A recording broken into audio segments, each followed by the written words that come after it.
Bonjour mes amis, que Dieu vous bénisse tous de manière abondante au nom du Seigneur Jésus-Christ. C'est la volonté de Dieu pour vous, pour moi, pour nous tous. Une vie et une vie en abondance. C'est ce que le Seigneur Jésus a promis. Maintenant, cette vie en abondance ne signifie pas une vie d'ostentation, de luxure, de choses de ce monde, de la richesse de ce monde, de la gloire de ce monde. Non, la vie en abondance, c'est le Saint-Esprit en nous. Quelle plus grande gloire, quelle plus grande richesse que d'avoir l'Esprit de Dieu en vous, l'Esprit qui a guidé Jésus en vous, l'Esprit qui a ressuscité Jésus des morts en vous. Alors, il n'y a pas de plus grande richesse. La vie en abondance est celle-ci. Et lorsque nous avons l'Esprit du Seigneur en nous, nous avons la direction de Dieu dans nos vies. Nous avons la conduite de nos vies par lui. Il oriente, il enseigne, il donne la force, il console, réconforte.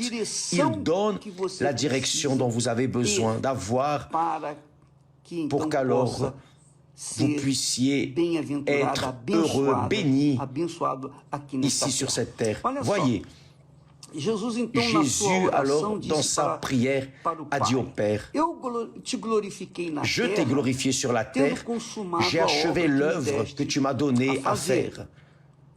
Et maintenant, toi, Père, glorifie-moi auprès de toi-même de la gloire que j'avais auprès de toi avant que le monde soit.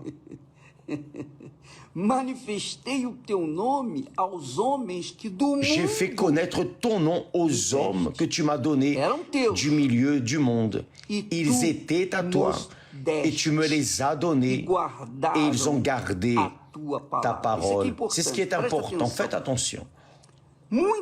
Très attention, s'il vous plaît.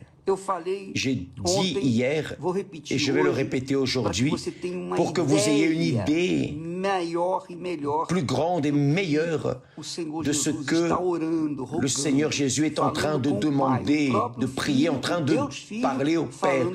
Le Fils parlant au Père, ce qui est une direction pour que nous puissions conduire nos prières aussi. Ce n'est pas vrai. C'est le modèle de prière. Sauf que cela doit être avec sincérité. Il dit,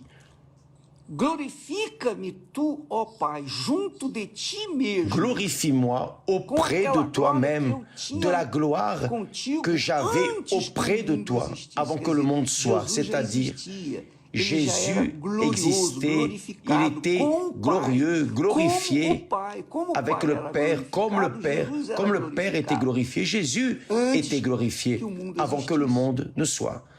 Maintenant, qu'est-il arrivé?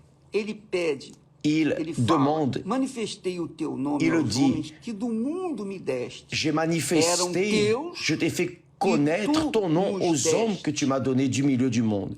Ils étaient à toi et tu me les as donnés. Et ils ont gardé ta parole. Ce que j'aimerais que vous sachiez et que vous devez savoir, c'est que le Père a toute l'humanité entre ses mains. Toute âme est mienne. L'âme du Père comme l'âme du Fils. Toutes les âmes sont à lui. Mais comme l'humanité a péché, le Père se maintient maître de cette humanité. Ceux qui de l'humanité ont péché, mais sont sincères, ou vivent dans le péché, mais sont sincères. Par exemple, vous pouvez être homosexuel, lesbienne, voleur, bandit, prostituée. Il n'y a personne de juste dans ce monde. Mais quel que soit le pécheur que vous êtes, peu importe, si vous êtes sincère, transparent, Vous êtes un révolté de la société. Vous êtes une personne révoltée avec les injustices de ce monde. Vous êtes sincère. Vous êtes sincère. Quand la personne est sincère, elle est véritable, elle est transparente. Elle ne cache pas ses sentiments. Elle parle ce qu'elle ressent et c'est fini. Quand la personne est sincère, alors cette âme qui appartient au Père n'est pas apte pour aller au ciel. Si elle meurt de cette manière, elle va en enfer. Donc, qu'est-ce que le Père fait? Bon, elle est sincère, elle est véritable. Elle porte en elle les traces de mon caractère. Alors, qu'est-ce que je fais? Je la remets à mon Fils, Jésus.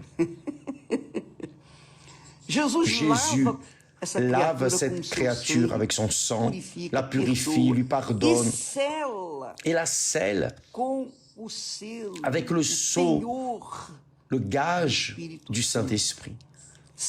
Il la scelle avec le gage du Saint-Esprit. Elle est marquée avec le Saint-Esprit. Bien, cette créature est née d'eau, parce que naître d'eau et de l'Esprit, c'est-à-dire c'est le baptême dans les eaux, où la personne librement dit « je veux descendre dans les eaux pour ensevelir mon moi, ma volonté, ma vieille nature ». Elle sort des eaux et alors, par droit, elle a le droit de recevoir le Saint-Esprit. C'est ce qui devrait arriver en théorie, mais ça n'arrive pas parce que beaucoup de personnes descendent aux eaux pécheresses et ressortent des eaux pécheresses. Alors il n'y a pas de baptême. Mais quand la personne y va avec force vers le baptême dans les eaux, alors il est naturel qu'elle reçoive le baptême du Saint-Esprit. Parce que ça ne sert à rien. Il n'est pas possible qu'elle soit baptisée du Saint-Esprit en étant une vieille créature. Elle doit être une nouvelle créature. Et pour être une nouvelle créature, la vieille créature doit être ensevelie. C'est pour cela que Jésus dit que celui qui ne naît pas d'eau, qui est le baptême dans les eaux, et du Saint-Esprit, qui est le baptême du Saint-Esprit, ne peut pas entrer dans le royaume de Dieu. Donc, le Père remet au Fils pour faire ce travail de délivrance, de guérison, de salut, de purification, de sainteté. Et là, le Fils rend au Père cette créature sauvée, saine et sauve. Maintenant, ce n'est plus une créature quelconque, ce n'est plus une âme comme celle de l'humanité. Maintenant, c'est une âme sauvée. C'est un enfant de Dieu, un fils de Dieu, une fille de Dieu, engendré par le Saint-Esprit, né du Saint-Esprit. Et alors la gloire du Père est plus grande. Pourquoi? Parce que le Père, avec le Fils et le Saint-Esprit, ont procédé une nouvelle créature dans cette créature. Alors il dit, mon Père, glorifie-moi avec la gloire que j'avais avant que tu n'existes. J'ai fait connaître ton nom aux hommes que tu m'as donnés du milieu du monde. Donc, celui que le Père donne au Seigneur Jésus, c'est ce que Jésus dit. Personne ne vient à moi si le Père ne l'a envoyé. Et celui qui vient à moi, je ne le rejetterai pas.